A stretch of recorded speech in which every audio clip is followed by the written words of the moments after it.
Bismillahirrahmanirrahim.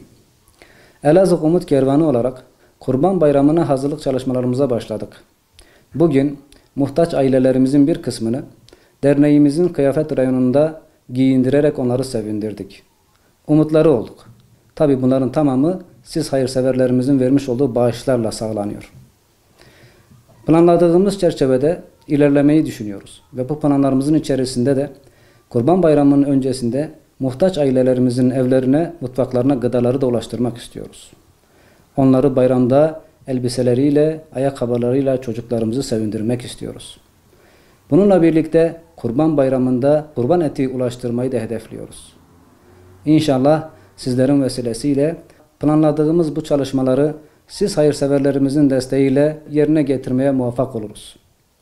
Sizlerin bu çalışmaya dahil olmasını da ümit ediyor ve bekliyoruz. Bu Kurban Bayramı'nda ve bayram öncesinde muhtaç ailelerimizin kıyafet, ayakkabı, gıda ve kurban eti konusunda bizleri aracı kılmanızı bekliyoruz.